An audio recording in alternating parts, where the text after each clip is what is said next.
이것이 복음이다. 보라 구원과 교회 생활이다. 누가복음 19장 10절 말씀입니다. 인자가 온 것은 잃어버린 자를 찾아 구원하려 함이니라. 아멘. 구약에 복음이 있습니다. 이사야 53장 5절 말씀입니다. 주님이 찔리신 것은 우리 허물 때문이요 주님이 상하신 것은 우리 죄악 때문이라. 주님이 징계를 받음으로 우리가 평화를 누리게 되었고 주님이 채찍에 맞음으로 우리가 나음을 받게 되었습니다. 고린도서 6장 2절 말씀입니다. 보라 지금이라 그랬습니다. 은혜 받는 것도 구원받는 것도 지금이다 라는 그런 말씀입니다. 우리는 누가복음 19장 10절 말씀을 굉장히 중요하게 생각을 합니다. 왜냐하면 이 말씀이 구원과 연관되기 때문에 그런 거예요. 그리고 교회 생활과도 연관됩니다. 성경의 가장 중요한 핵심이 바로 뭐냐면 구원과 교회 생활이거든요. 이 두 가지가 가장 중요한 거예요. 구원받는다라고 하는 것은 예수 그리스도를 나의 머리 삼는다라는 말이고요. 그래서 머리가 되신다라는 말이고, 그 다음에 이제 몸이 되는 것이 교회인데, 이 교회 생활을 통해서 이 머리를 네가 진짜 그리스도를 머리를 삼았느냐, 네가 진짜 예수님을 주인으로 모셨느냐라고 하는 것이 교회 생활을 통해서 나타나게 돼 있거든요. 그래서 몸으로 행동하는 거죠. 그러니까 너희가 행함이 없는 믿음은 죽은 믿음이다 라고 하는 것이 바로 교회 생활입니다. 그러니까 교회 생활을 통해서 그 교회 생활을 통한 그 그리스도의 몸이 되었느냐라고 하는 것이 핵심이죠. 우리의 살아가는 죽을 때까지의 삶은 바로 거기에 있는 겁니다. 근데 이제 머리를 삼았느냐, 예수님을 나의 주인으로 삼았느냐라는 게 구원이거든요. 구원받는 것을 잃어버린 자를 구원하겠다라고 했고, 그리고 이제 그 잃어버린 자가 그렇게 예수 그리스도 안에서 구원받은 것이 너무 간절하니까, 이 너무 이제 사무치니까 이 속에서 막 애절하게 이것을 경험했으니까 교회 생활 가운데서도 이 마음을, 이 머리 삼은 것을, 어린 양 되신 예수님이 나를 위해 죽으셨다는 그 마음, 그리고 내가 잃어버렸었기 때문에 그 주님을 만났다라고 하는 것을 너무 마음에 간직하는 거죠. 그래서 그것을 통해서 교회 생활, 그리스도의 머리를 삼은 그 몸, 그리스도의 몸된 생활을 유지하는 겁니다. 그래서 이제 믿음이 행함으로 나타나는 거죠. 교회에서, 가정에서 나타납니다. 이렇게 나타나는 걸 보니까 네가 진짜 그리스도를 머리 삼았구나, 진짜 그리스도를 네가 주인 삼았구나, 네 머리가 주인이 예수 그리스도구나 라는 것을 이제 몸을 통해서 나타난다는 거죠. 그래서 머리와 몸이 하나님의 비밀과 그리스도의 비밀이에요. 하나님의 비밀은 머리 대신 그리스도고요, 그리스도의 비밀은 그리스도의 몸된 교회를 이야기하는 겁니다. 그래서 이 두 가지가 머리와 몸, 가장 중요한 내용이에요. 성경에서 이거 쓰려고 성경을 쓴 거예요. 그러니까 구원과 교회 생활이 가장 중요한 거죠. 이거를 사람들이 이제 간과한단 말이에요. 잊어버리고 그냥 교회 생활 대충 하다 보니까 그냥 살아가는 것이고, 세상하고 접해서 살아보니까 그냥 세상 것으로 이제 계속 생각하고 생활하고 하다 보니까요, 행함이 나타나질 않는 거예요. 믿음의 행함이 나타나질 않아요. 그리스도를 머리 삼았다는 것이 나타나질 않는 거예요. 그러니까 이제 이거를 유지할 수가 없거든요. 그럼 하나님께서는 이걸 계속 어떻게 해요? 양식을 주면서 씨를 심으면서 계속 갈아엎는 거죠. 그래서 길가밭, 돌짝밭, 가시밭, 이것을 계속 갈아엎어내는 겁니다. 이게 교회 생활이에요. 교회 생활은 계속 잃어버린 자를 만드는 거예요. 왜냐하면 네가 예수를 처음으로 믿을 때 반드시 잃어버린 자가 됐어야 주님을 만났을 것이고, 그래야 예수님을 믿은 것이고, 그게 구원이니까. 그러니까 이거를 유지하려니까 이게 잘 안 된단 말이에요. 왜냐하면 세상하고 자꾸 접해 있으니까 우리가. 그래서 세상에 살다 보면 계속 이렇게 핸드폰도 보고 있죠. 그리고 사람들도 만나죠. 또 이 생활 저 생활 하고 있죠. 이러다 보니까 자꾸 이게 속에서 혼란해지는 거예요. 막 갈등이 생기고 이게 부딪히고 막 이러는 겁니다. 이러니까 이거를 바로 또 잡아줘야 되잖아요. 그래야 교회 생활도 가정생활에 성공하죠. 그래서 자꾸 잡아주는 거예요. 믿음으로 잡아주는 겁니다. 이게 이제 교회 생활인 거거든요. 그러니까 구원받을 때도 말씀으로 구원받는 거고요, 교회 생활도 말씀으로 교회 생활을 하는 것입니다. 그러니까 말씀이 없이 그냥 감정으로 이렇게 하게 되면, 감정은 이랬다 저랬다 하잖아요. 감정은 그때그때마다 변하잖아요. 그래서 감정을 붙들고 있는 건 구원이 아닙니다. 그것은 우리의 감정이라 어떨 땐 구원 받은 것 같은데 어떤 땐 구원 못 받은 것 같이 되는 거예요. 그건 감정은 구원이 아닙니다. 성경적인 구원은 말씀입니다. 그래서 지적인 것이 먼저 머리로 두고, 그 다음에 감정, 내 몸에서 이것이 감정으로 행동이 나타날 때, 그러니까 말씀이 먼저요, 감정이 다음입니다. 감정이 먼저가 되고 말씀을 끌고 나가면 이건 넘어집니다. 이건 시험에 들고 넘어지고, 이건 뭐 믿음이라고 볼 수가 없어요. 믿음은 말씀을 통해서 오기 때문에요, 말씀이 먼저 가는데 감정이 따라가야 되는 거예요. 그래서 말씀을 뭐 100개, 1000개를 알았으면 감정은 10개, 5개 정도밖에 안 돼야 돼요. 그래서 따라가는 겁니다. 그러면 10개, 5개가 행동으로 나타나는 거잖아요. 말씀이 많으니까 작은 감정이 따라가는 거란 말이에요. 따라가면서 행동을 나타내거든요. 근데 감정이 많은 행동이 많이 나타나는데 이상한 나의 감정, 어떨 때는 잘해요, 어떨 때는 못해요, 이런 감정이 막 계속 행동으로 나타나는데 말씀은 없어. 그래서 말씀이 따라가, 이렇게 조금씩. 그럼 이 감정이 너무 크기 때문에 이 말씀이 작으니까 이 감정으로 넘어지고 자빠지고 엎어지고 한단 말이에요. 그럼 그때 시험 들면 이제 말씀이고 뭐고 싹 다 잊어버리는 그런 사람이 되어버리는 거예요. 그래서 한순간에 넘어진다라는 것이 말이 이제 되는 거죠, 사람들이. 그러니까 말씀을 계속해서 다지는 거예요. 머리를 계속해서 그리스도를 머리 삼고 계속 머리를 다지고 행동으로 감정이 나타나, 몸이 따라가는 거죠. 머리를 위하여 몸이 따라가는 거예요. 몸을 위하여 머리가 따라가는 게 아니에요. 머리를 위하여, 머리 때문에 몸이 따라가는 거죠. 그러니까 머리가 우선입니다. 그러니까 말씀이 우선입니다. 그 다음에 감정이 따라간다, 이렇게 보면 딱 맞는 것입니다. 그러면 이제 제대로 된 신앙생활을 여러분이 하는 거죠. 근데 이게 반대가 되면 제대로 된 신앙생활이 아니에요. 그래서 구원을 잃어버린 자만 받게 돼 있다, 그렇게 만들어 놓은 거예요. 누가복음 19장 10절 말씀이요, 인자가 온 것은 잃어버린 자를 찾아 구원하려 함이니라, 이렇게 되어 있습니다. 이게 우선이니까 그래요. 아주 중요한 말씀입니다. 너무너무 중요한 말씀이에요. 누가복음 8장 11절 말씀이요, 이 비유는 이러하니라. 씨는 하나님의 말씀이요. 하나님의 말씀이요, 하나님 말씀이 뭐예요? 천국이에요. 씨는 천국이에요. 그게, 그러니까 씨가 들어오면 천국이 들어오는 거예요. 하나님의 말씀이 씨인데 하나님의 말씀이 하나님의 아들이에요. 그래서 씨가 들어온다는 건 하나님의 아들이 들어온다는 얘기예요. 하나님의 아들이 들어오면 뭐 다 된 거 아닙니까? 천국이 들어오면 다 된 거 아닙니까? 하나님의 말씀이 하나님이니까 하나님이 들어오면 다 된 거 아닙니까, 사실은? 그래서 기도할 때 어떻게 기도하겠어요? 하나님, 내 마음에 평강을 주십시오. 하나님, 내 마음에 여유로움을 주십시오. 그래서 하나님이 그렇게 주시면 다 된 거 아니에요? 그걸 천국이라 그렇게 말한다고 했잖아요. 그러니까 하나님의 말씀, 하나님의 빛, 하나님의 생명, 하나님의 아들 예수 그리스도, 이것이 우리에게 씨예요. 이것이 우리에게 들어와야 됩니다. 누가복음 19장 10절 말씀, 인자가 온 것은 잃어버린 자를 찾아 구원하려 함이니라. 자, 잃어버린 자를 찾아 구원하라 했는데 뭘 잃어버리라는 거예요? 뭘 잃어버리라고? 나를 잃어버리라고. 나를 잃어버리고 누굴 찾는 거예요? 그리스도를 찾는 거예요.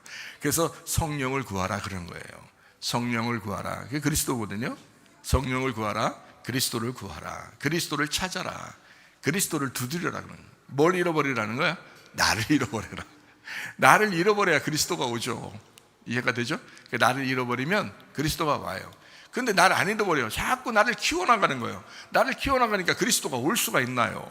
내가 너무 크니까. 내 마음에 내가 너무 꽉 차 있는데 그리스도가 어떻게 들어와요? 못 들어오죠. 그래서 나를 자꾸 비워내놔야 되는 거예요. 나를 비워내고 내가 잃어버려지는 거죠. 그리고 그게 파괴란 말이에요. 그건 누구를 통해서라도 그거는 일이 이루어지는 거예요.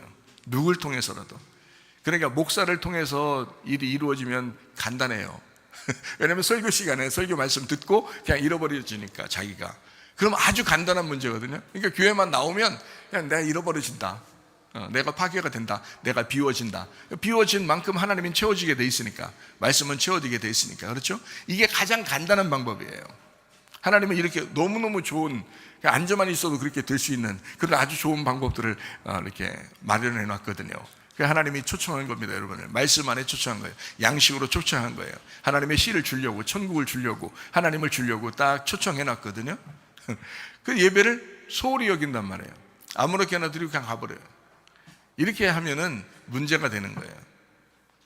그러니까 이 말씀을 잘 듣고 우리 말씀을 통해서 내 자신을 자꾸 잃어버리고 비워지면, 이 자꾸 공간이 생기면 그 공간이 생긴 만큼 하나님이 들어와서 천국을 이룬다, 이런 거죠. 그러면 내 공간이 어떻게 없어져야 되는 거예요? 도대체 말씀을 들으면서 내 공간이 어떻게 없어지는 거예요? 내 공간이 뭔데요? 내가 채워져 있는 게 뭔데요? 그게 뭐라고 했어요? 육체라고 그랬죠. 너무너무 잘하셔. 다른 사람들이 이 말씀을 처음 들으면 이렇대요. 이렇게 어려운 말씀을 성도들이 이해할까? 이렇게 생각한대요. 그래서 연락이 그렇게 왔더라고요. 근데 이해하죠. 머리로는 다 이해하죠. 이게 이제 가슴으로 와서 행동으로 나타나야 되니까 그런 거지. 그래서 반복해서 계속 해드리는 건데요. 머리로는 이해갑니다. 우리 교회 같은 경우는 계속 말씀을 들으니까 이해가죠. 행동으로 이제 나타나야 되는데요. 내가 잃어버린 만큼 그리스도가 들어와요. 그러니까 육체라고 하는 것이 내가 가지고 있는 나란 말이에요. 그죠? 육체가 나라고요. 왜 나냐면 태어날 때 나예요. 그게 태어날 때 나가 육체인데 그게 태어날 때 가지고 있었던 모든 속성이에요. 나의 옛사람. 그러니까 성경에서 말하는 옛사람인데 그게 근데 옛사람은 그냥 옛날 교회 다니기 전에 사람인가 보다 이렇게 생각해 사람들이. 그렇죠? 그렇게 생각하니까 교회 다니기 전에 사람인데 내가 교회 다녔다 새 사람 됐구나 이렇게 생각한단 말이에요. 그러면 이게 오해하는 겁니다. 성경을. 이 옛사람이라는 건 우리가 죽을 때까지 같이 가는 거예요. 옛사람은 죽을 때까지 같이 가는데 이 옛사람이 드러나지 않게 하려고 새 사람을 입는 거예요. 이 옛사람을 잃어버리고 죽어버리고 그러니까 계속 잃어버리고 계속 죽어버리는 거예요. 그러니까 잃어버린 게 한 번 있는 게 아니고 죽은 게 한 번 있는 게 아니에요. 여러분 영원히 죽는 것은 한 번 딱 죽습니다. 영원히 죽는 거는 여러분이 살다가 언젠가 한 번은 다 죽어요. 그 죽음이 가장 깨끗한 거예요. 죽고 새 사람을 완전히 입어버려요. 그때부터는 다시 옛 사람을 입을 수가 없어요. 새 사람을 완전히 입기 때문에. 그런데 이 땅에 있는 동안에는 옛 사람을 계속 벗어버려야 돼요. 매일 벗어버려야 돼요. 그러니까 잃어버리려면 매일 잃어버려야 되는 거예요. 매일 죽는 거예요, 그게. 그러니까 바울의 말이 참 맞는 말이에요. 자기는 어떻게 한대요? 나는 날마다 죽노라 그러잖아요. 근데 여러분이 그 성경 읽으면서 아니면 그 성경 말씀 들으면서 나는 날마다 죽노라? 그럼 나도 날마다 죽노라 그래야 되잖아요. 그게 쉽냐고요? 안 쉽겠지. 쉽냐고요? 그러니까 그럼 맞아 안 쉬워 이러면서 위로를 받으면 안 된다. 왜 바울은 그럼 날마다 죽는다는 게 그게 그 사람은 왜 가능하고 왜 우리는 그러면 그렇게 안 하느냐 이거예요. 이상하잖아요. 아니 그 사람이 뭐 우리보다 뭐 굉장히 특별합니까? 아니 특별하죠. 화끈하게 사람도 죽이고 화끈하게 주님도 만났으니까. 여러분은 화끈하게 죽이진 않았으니까 속으로만 죽이지. 속으로 미워하는 게 다 죽이는 거예요. 속으로만 죽이지 겉으로 화끈하게 죽인 적은 없어요. 근데 바울은 화끈하게도 딱 죽여봤어요. 그리고 화끈하게 주님을 만나봤어요.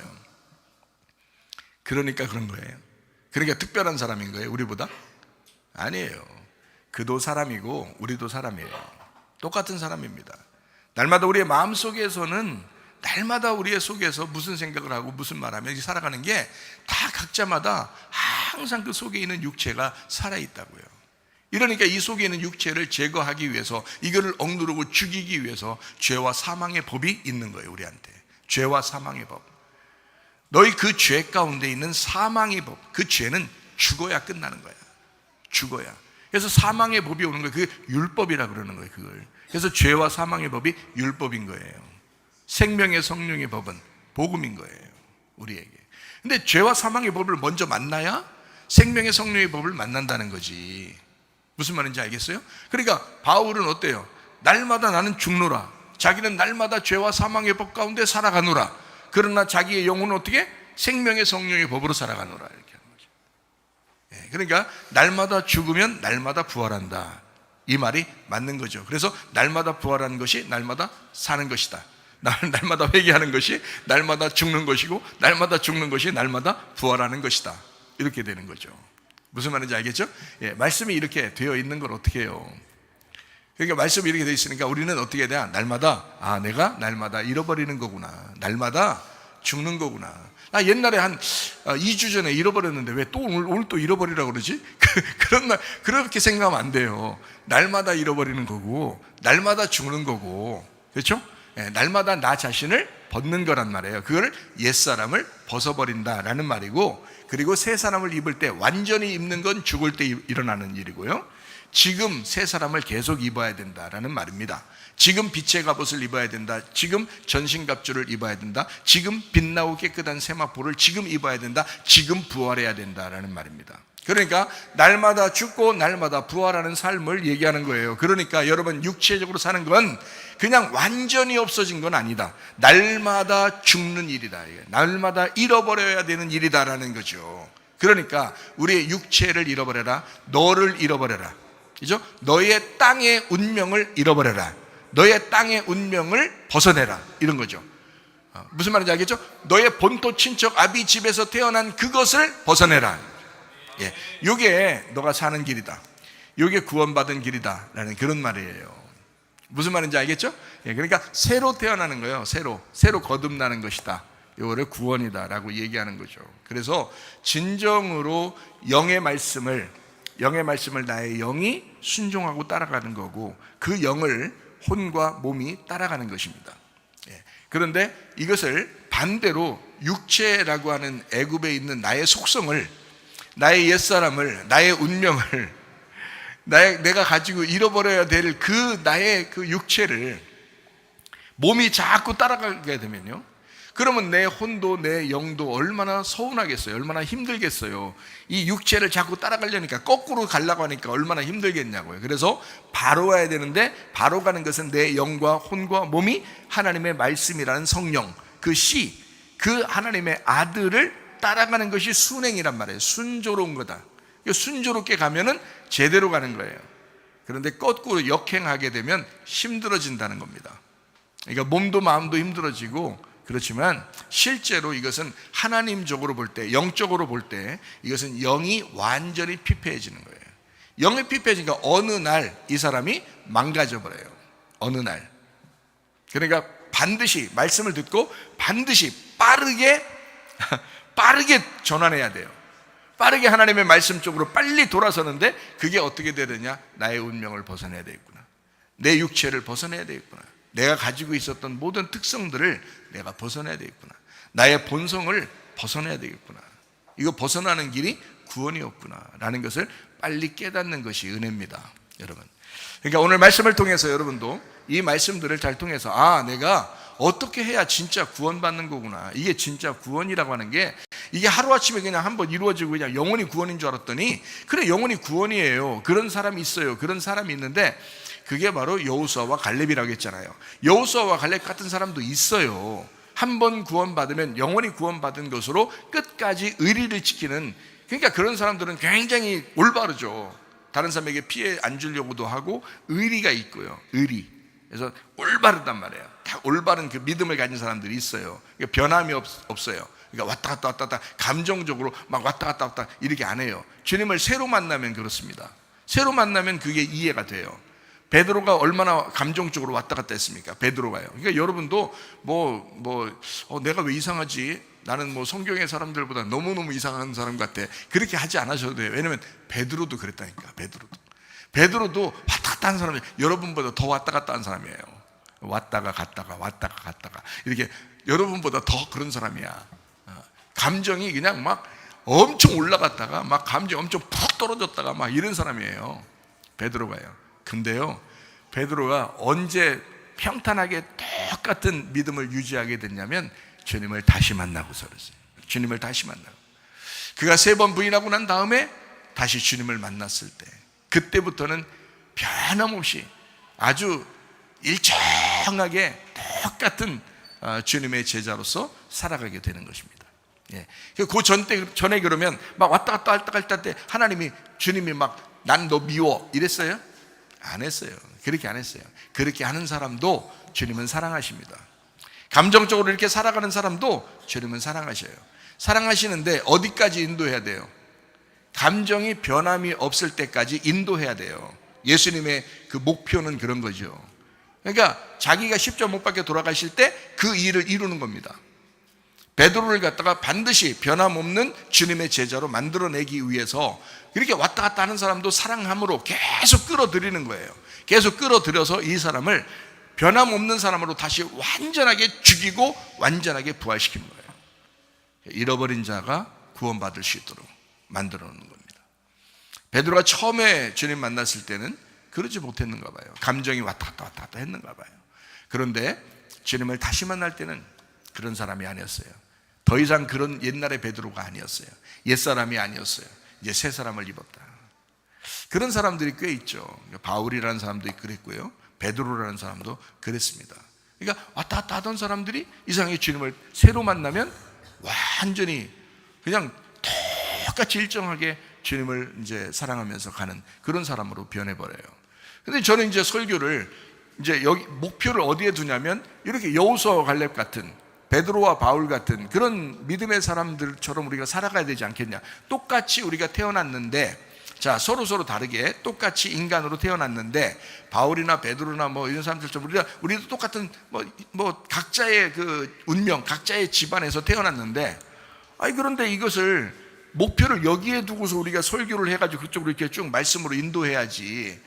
야, 괜찮아, 그냥 네 본성을 그냥 극대화시키고 네 본성을 살려. 너는 아무렇게나 살아도 돼. 예수님만 딱 믿었다고만 하면 돼. 이렇게는 못 하겠다는 거죠. 그건 가짜지. 그건 거짓말 치는 거잖아요. 성경의 말씀하고 전혀 다른 말을 하고 있는 거예요. 그거 아니란 말이에요. 가짜란 말이에요. 그거. 진짜는 구원받았으면 교회 생활로 인도하신다, 하나님이. 그래서 우리를 구원받았음을, 그 머리가 진짜임을 우리 교회 생활, 몸을 통해서 나타나게 된다라는 그런 말이거든요. 사람마다 자라는 배경이 다 달라요. 특성이 다 달라요. 육신적인 삶입니다. 그게요, 땅의 운명이에요. 그거를 벗어내지 못하는 땅의 그 본토 친척 아비집입니다. 이것을 벗어내야죠. 그리스도를 닮아가야죠. 그러니까 말씀을 사모하고 말씀을 따라가는 사람들이 되어야 합니다. 그것이 여러분과 제가 진짜 그리스도인, 구원받은 사람의 특징이에요. 그래서 육체 하면서 얘기하는데, 육체라고 하는 것이 뭐라고요? 땅의 운명이라고요. 땅의 운명이 뭐라고요? 본토 친척 아비집이라고요. 이해가요? 그것을 뭐라고 한다고요? 쉽게 얘기해서 여러분의 본성이라고 한다고요. 여러분의 본성을 옛사람이라고도 한다고요. 그래서 이것을 벗어내버려야 된다, 잃어버려야 된다라고 이야기하는 것입니다. 그러려니까 성경은 막 짐승을 보내서라도 파괴시키고 잃어버리게 만들어요. 옆에 어떤 사람을 통해서도 막 잃어버리게 만들고, 여러분 어려움을 당하게 하고, 염려와 근심과 괴로움과 슬픔과 어려움을 막 통해서라도 막 여러분을 잃어버리게 만들어요. 주변의 환경을 통해서. 그런데요, 가장 쉬운 방법이 뭐라고요? 말씀 들을 때 잃어버려지면, 그게 가장 깔끔하고 가장 쉬운 방법이에요. 하나님은 이렇게 깔끔한 방법들을 여러분에게 제시하는데, 여러분 지저분하게 잃어버리려고 한다고, 지저분하게 잃어버려지려고 한다고. 안 된다고요. 말씀을 다시 붙들길 바랍니다. 말씀을 계속 들으시길 바랍니다. 이 말씀들을 듣기 시작하면서 자기를 자꾸 비워내는 거예요. 비워내는 만큼 하나님이 채워진다. 말씀이 채워지기 시작한다. 하나님의 천국이 채워진다. 하나님의 아들이 채워진다. 자, 이 말을 제가 왜 반복해서 이렇게 하는지 아시겠죠? 왜? 말씀이 하나님이니까, 그게 천국이니까, 그게 하나님의 아들이니까, 그게 빛이니까, 그게 생명이니까. 이해가 되죠? 그 말씀들이 여러분 속에 들어가야 사는 것이다. 그게 우리 사는 방법이었던 거를 여러분 말씀이 다 제시하고 있는데, 이거를 누군가가 자주 얘기하지 않아서 그런 거예요. 그러니까 자꾸 우리는 그냥 한번 구원받으면 다 되는 줄 알고 있었다. 그것이 우리 육신의 생각이다. 그래서 우리를 육신으로 다시 살게 하려고 땅의 운명을 벗어나지 못하고 조상적부터 내려오던 본토 친척 아비집을 떠나지 못하도록 계속 끌고 내려가는 거예요. 우리를 애굽으로 가자는 거죠. 애굽 사람처럼 살자는 거죠. 광야로 나왔는데 더 이상 애굽을 바라보면 안 되는데, 가나안 땅만 바라봐야 되는데 계속 애굽으로 가자는 거죠. 육신이 계속 끌어내린단 말이에요. 그게 매일 있어요. 하루에도 수십 번, 하루 종일도 계속 우리를 애굽으로 끌고 내려가려고 한다고. 그럼 이걸 어떻게 하냐고. 이걸 완전히 끊어내지 않으면 안 된다고요. 애굽을 더 이상 쳐다보지도 말아야 된다는 거예요. 쟁기를 잡고 뒤를 돌아보면 된다, 안 된다? 안 된다 그랬어요. 그냥 앞으로만 가야 되는 거예요. 광야까지 나왔으면 그냥 가나안 땅을 바라보면서 계속 그냥 가는 거예요. 거기에 뭐 여리고에 뭐 거인이 있든 없든 뭐 상관없어. 그냥 가는 거예요. 그냥 가는 거예요. 그게 주님의 마음이에요. 그게 승리하는 비결입니다. 그래서 전진하라 그렇게 말하죠. 후퇴하면 안 돼. 서 있어도 안 되고 후퇴해서도 안 됩니다. 날마다 전진해야 된다, 이런 말입니다. 자, 이제 우리 또 육체적인 얘기를 좀 더 하죠. 땅의 운명이 뭐라고요? 육체라고요. 육체가 땅의 운명, 본토 친척 아비집입니다. 이것을 떠나보내야 돼요. 여러분, 본성이 시험에 일찍 빨리빨리 드는 사람들이 있어요. 왜 그러냐면 감정적인 사람들은 다 그렇습니다. 감정적인 사람들은. 이건 뭐 시험, 그 사람들이 어떤 계기를 통해서 시험에 안 들리는 어떤 계기가 마련됐기 때문에 시험 안 드는 거지, 순간순간 계속 시험 들 수 있는 건 감정적인 사람들은 항상 위험한 거예요. 그래서 감정적인 사람들은 제가 잘 안 믿습니다. 그냥 뭐 잘하면 그래 끝까지 가보자 이렇게 가만히 기다려요. 그런데 의리가 아예 있는 사람이 있어요. 의리가 한번 딱 지키면 끝까지 의리를 지키는 사람이 있어요. 우리 집사람 같은 사람. 우리 집사람은 의리가 있어요. 누가 그러대요. 진짜 우리 집사람 의리가 있는 사람이라고 누가 그러대요. 저만 얘기하는 게 아니고 얘기하더라고요. 이게 그런 사람이 있는가 봐요. 그런 사람들이 유전적으로 있는 사람이 있는가 봐요. 어쨌든 의리가 있고 믿음이 있는 거, 이거 굉장히 중요합니다. 근데 본성적으로 우리의 본성, 육신에 있는 거, 그리고 본토 친척 아비집, 그리고 땅의 운명, 이것이 벗어져야 돼. 그래서 이걸 잃어버리게 만들기 위해서 하나님은 이런저런 방법들을 막 사용하시는데, 특별히 하나님 말씀을 듣고 너희가 잃어버리기를 원한다. 너희가 말씀으로 파괴가 되어라. 말씀으로 파괴가 되면 그 자리에 하나님이 채워질 거다, 이런 거거든요. 무슨 말인지 아시겠죠? 그래서 이 육신적인 것을 자꾸 벗어내야 된다라고 하는 것이죠. 그래서 성경은 전체적으로 어떻게 되어 있냐면 창세기 3장의 선악과 육신의 정욕, 안목의 정욕, 이생의 자랑입니다. 먹음직 보암직 탐스럽게 하는 겁니다. 이것을 뱀이 먹게 하고 하와가 먹었어요. 그래서 하와를 처음에는 하나님께서 이제 아름답게 만드신 그 아담과 하와인데, 하와가 선악과를 먹고 난 다음에 하와 때문에 사실은 쫓겨나게 됐잖아요, 하나님 앞에. 그래서 하와가 음녀가 되는 것입니다. 그러니까 거기서 음녀가 아니에요.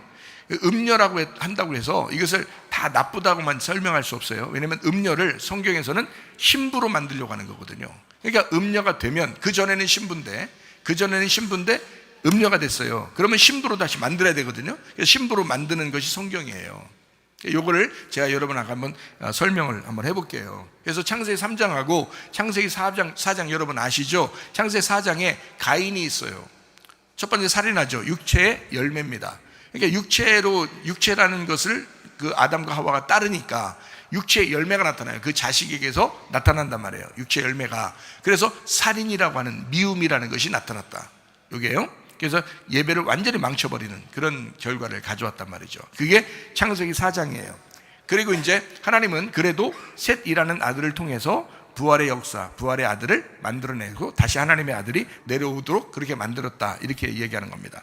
창세기 6장에는 이제 하나님의 아들과 사람의 딸들이 나오죠. 그래서 하나님의 아들, 사람의 딸들이 영과 육, 그리고 진리의 말씀과 거짓의 말씀, 이것이 합해지면 안 된다. 이게 천사와 사람이 합해지면 되겠느냐? 안 되지 않느냐, 이런 거죠. 그래서 영적인 진리의 말씀과 거짓의 말씀, 세상의 애굽의 말씀이 합해지면 안 된다. 이러면 돌연변이 나타나는데, 이게 바로 네피림, 육체라고 하는 거인, 항상 악하다. 항상 악한 것이 있기 때문에 하나님은 그들을 멸망시키기 위해서 창세기 6장에 그들을 멸망시키려니까 하나님은 세상을 멸망시킬 수밖에 없었다. 왜냐하면 이것들은, 육체는 항상 악하단 말이에요. 조금 선하게 나타날 수가 없어요. 왜냐하면 여러분 태어나서 사는 거는요, 여러분이 예수만 잃어버리면 항상 악합니다. 여러분, 예수만 잃어버리면 이건 뭐 순간순간 계속 악해요. 속에서 막 교만이 막 올라오는데 어떻게 해요? 속에서 승질이 막 올라오는데 어떻게 해요? 속에서 막 욕심이 올라오고 음란이 올라오고 속에서 거짓이 올라오고 계속해서 그것이 막 나타나는데 어떡하냐고. 이걸 누가 막냐고요. 이걸 말씀이 막아줘야 되는데 이 말씀이 막아줄 수가 없어요. 그러면 이 사람은 계속 육체적으로 살아갈 수밖에 없어요. 그래서 이건 항상 악하다. 육체가 나오는 것은, 육체의 열매는 항상 악할 수밖에 없다라고 하는 거죠. 그래서 이제 노아 홍수가 일어나서 다 멸망시켜 버리잖아요. 그래서 노아만 남겨놨죠. 노아를 통해서 이제 새로운 이제 시대를 열어갑니다. 그리고 그 자손 중에서 누가 나타나면 이제 아브라함이라는 사람이 창세기 12장에 아브라함을 하나님이 선택을 해요. 그 사람을 선택할 때 먼저 어떻게 하래요? 본토 친척 아비집을 떠나게 만들고요. 그죠? 그 뭐 떠났다고요? 육체를 떠났다라는 말입니다. 여러분이 지금 앉아서 육체 떠나면 아브라함이 되는 것입니다. 여러분 지금 여기 앉아서 땅의 운명을 떠나버리면 여러분이 아브라함 되는 것입니다. 아브라함은 본토 친척 아비 집을 떠났다라고 했어요. 뭘 따라갔다고요? 말씀을 따라갔다. 지금 여러분이 앉아서 말씀을 따라가게 되면 여러분이 아브라함이 되는 것입니다. 믿음의 조상 아브라함처럼. 놀라운 일이죠. 우리가 무슨 아브라함하고 똑같아요 라고 생각할지 모르지만 지금 이 역사는 성경을 통해서 우리가 그렇게 믿음의 사람이 되도록 만드는 것이 성경이다라는 그런 말씀입니다. 출애굽기 17장에는 이제 아말렉과의 전투에서 이제 승리하고 여호와 니시라고 모세가 이제 선포하게 되죠. 여호와 니시라고 할 때 이것은 승리하신 주님, 승리의 주님이다라고 하는 거거든요. 그럼 승리하시는 주님, 여호와는 승리이시다라는 그런 말인데 아말렉과 대대로 내가 싸울 것이다라고 했어요. 그 아말렉을 뭐라고 성경에서 표현을 하겠다고요? 육체라는 것으로 표현하려고 했다라는 그런 말씀입니다. 사무엘상 15장에 보면요, 아말렉을 이제 살려둔 누가 나와요? 첫 번째 왕 사울 왕이 나옵니다. 이 사울 왕은 아말렉을 살려뒀어요. 근데 원래 출애굽기 17장에 아말렉과 하나님은 대대로 싸우겠다 했는데 아말렉을 살려뒀단 말이에요. 사무엘상 15장에. 그러니까 이 아말렉을 살려둔 이 사람을 하나님이 가만 놔두질 않아요. 그래서 이 사람을 하나님께서 완전히 왕으로부터 끝내버린단 말이에요. 왕으로부터 폐위시킨다고요. 하나님으로서 왕위를 폐위시키면요, 이 왕은 다른 왕이 나타나야지 이 사람을 그대로 이어지게 만들 수가 없는 거예요. 다른 왕이 나타나는 게 다윗 왕인데, 다른 왕이 나타날 때 이 사울 왕이 같이 있으면 어때요? 사울 왕이 있어요.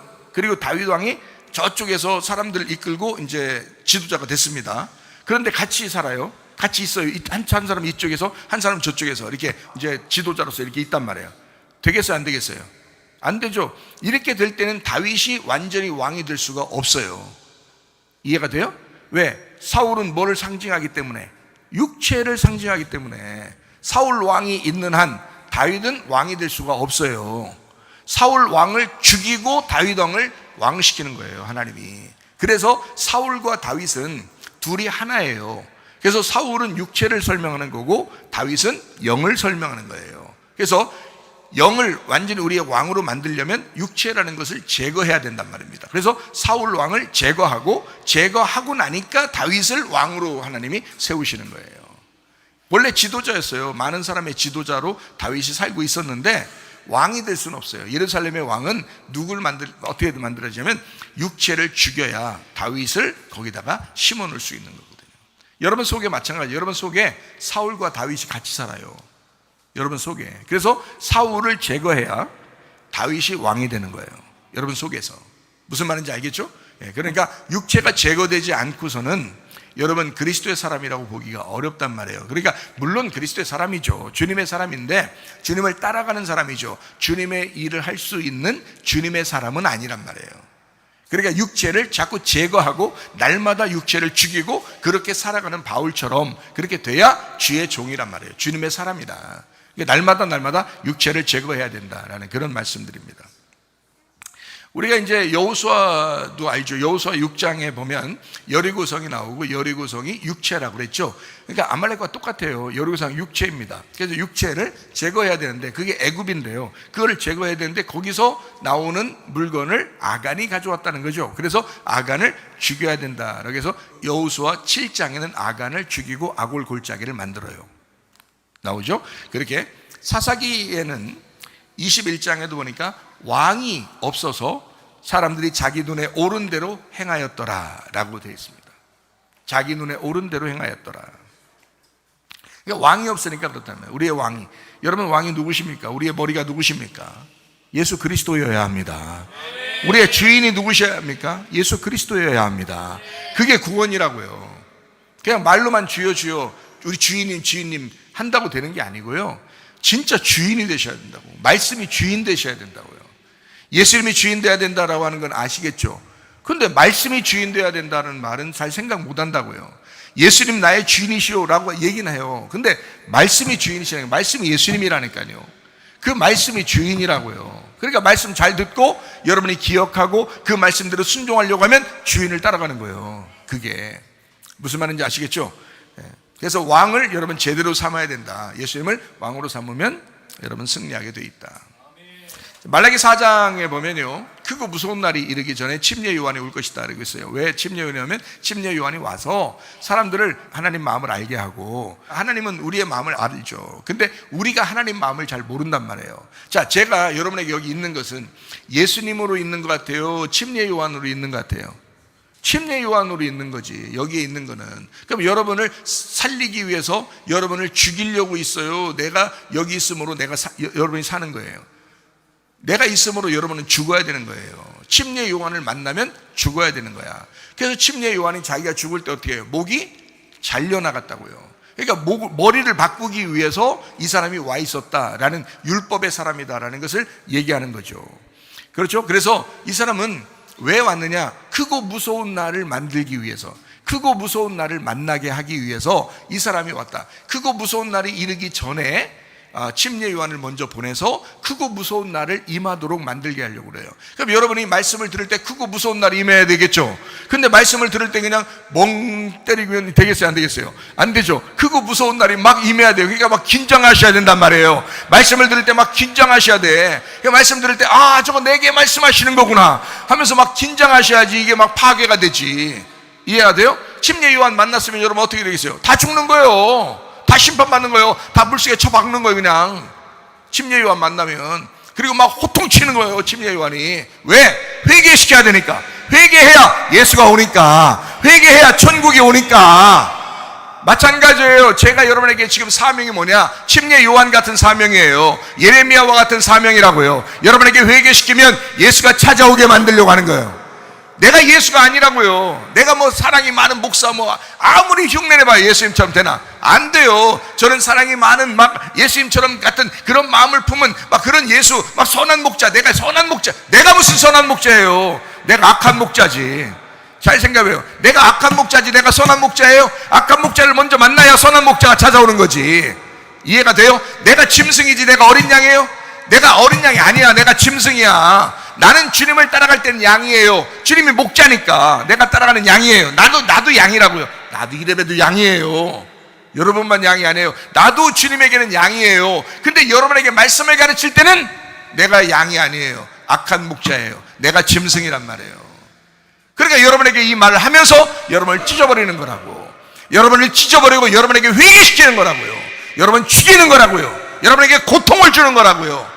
이게 짐승이 하는 일입니다. 악한 목자가 하는 일입니다. 율법이 하는 일입니다. 이해가 되겠어요? 그러면 누굴 만나? 선한 목자가 찾아오는 거야. 어린 양 예수가 찾아오시는 거예요. 여러분에게 예수 그리스도가 머리가 되시는 거예요. 여러분에게. 그러면 천국이 오는 거예요. 그게 말씀을 증거하는 목적입니다. 그러니까 나는 어떤 사명을 가지고 있다? 침례 요한의 사명을 가지고 있다. 예레미야의 사명을 가지고 있다. 하나님의 눈물을 가지고 있는, 하나님의 마음을 알게 된 그런 예레미야의 마음, 그 심정을 가지고 있다. 그러면서도 여러분은 멸망당해야 된다, 여러분은 죽어야 된다, 여러분은 심판당한다 라고 하는 것을 외칠 수밖에 없는 그 사람, 그 한 사람, 그게 저예요. 그게 저예요. 여기 와서 뭐 그냥 좋은 얘기나 들으려고 우리 교회 왔다면 이건 큰 착오입니다. 큰 오산이에요. 경기도 오산. 여러분은 제가 선한 목자가 아니고 예수님이 오직 선한 목자예요. 그분이 어린 양 되셔요. 그분이 우리의 주인 되셔요. 그분이 우리의 머리가 되신다, 그 말입니다. 그러므로 여러분, 우리는 날마다 말씀을 들으면서 내 자신을 잃어버려야 된다. 내가 잃어버리려고 교회에 왔구나. 잃어버리기만 하면 그 자리에 주님이 찾아오시는 거구나. 잃어버리기만 하면 주님께서 나를 막 사랑하시는구나. 내가 여러분을 어떻게 사랑해요? 나 하나 몸 건사하기도 힘들어. 내가 어떻게 여러분을 얼마나 사랑한다고 그래요? 여러분 그렇게 기대하시고 우리 교회 나오셨습니까? 그렇게 기대하고 사람들 교회 다니는 사람 되게 많아요. 목사에게 사랑받으려고, 목사에게 위로받으려고, 이런 사람들이 얼마나 많은지 몰라요. 여러분, 목사가 여러분 어떻게, 사람들이 이 많은 사람을 어떻게 다 위로합니까? 어떻게 다 사랑해 줍니까? 어떤 사람은 사랑해 주는 것 같고, 어떤 사람은 가까운 것 같은데, 어떤 사람은 조금 서운해하는 것도 있고, 그럴 수 있죠. 여러 사람인데 이렇게. 이해가 돼요? 저는 말씀을 증거하는 자예요. 예수님이 베드로를 두 번째 만났을 때 베드로 보고 뭐라고 했어요? 너는 내 양을 먹여라, 내 양을 쳐라 그랬어요. 그게 예수님이 베드로에게 부탁한 마지막 사명입니다. 그러면 베드로와 같은 제가, 침례 요한과 같은 제가, 예레미야 같은 제가 뭐 이삿짐 날려주고 위로하고, 여러분 막 이렇게 좋은 얘기해 주면서 위로하고, 뭐 그 중요한 이 설교 시간에도 막 그냥 여러분 그냥 괜히 막 마음이나 막 이렇게 옹야옹야 하면서 이렇게 해주려고 여기 섰겠어요? 그러면 나는 가짜 목사야. 저는 그렇게 하면 완전 거짓 선지자야. 내가 멸망받는다고. 여러분은 들으니까 뭔 죄, 뭐가 죄인지 뭔지 모르죠. 근데 내가 멸망받는다고. 내가 멸망받을 짓을 내가 뭐하러 하려고 여기 서 있냐고요. 여러분, 목사는 예수님이 아니에요. 목사는 어린 양이 아니에요. 목사는 모든 사람에게 동일하게 사랑해 줄 수 있는 사람이 아니에요. 목사는요, 하나님의 말씀을, 하나님과 깊은 교제를 통해서 하나님의 마음을 깨달아 하나님의 마음을 여러분에게 전달하는 자예요. 근데 그 하나님의 마음을 여러분에게 전달해. 하나님은 여러분 마음을 알아요. 각자 마음을 다 알아요. 그래서 하나님의 마음, 하나님의 말씀을 여러분에게 다 전달해요. 전달하면 각자 그 하나님을 경험하게 되는 거예요. 그 말씀으로 경험하게 되는 거예요. 제가 여러분을 그렇게 만들 수 없습니다. 하나님의 말씀이 그것을 만들 것입니다. 그러므로 제가 하는 사명은 말씀을 가르치는 일이에요. 말씀을 계속 전달하는 일입니다. 말씀을 계속 먹이는 일입니다. 주님은 여러분이 개인적으로 만나는 것입니다. 이해가 되겠습니까? 각자 여러분이 기도할 때 주님 만나시기를 바랍니다. 하나님 말씀으로 충만한 여러분 되시기를 바랍니다.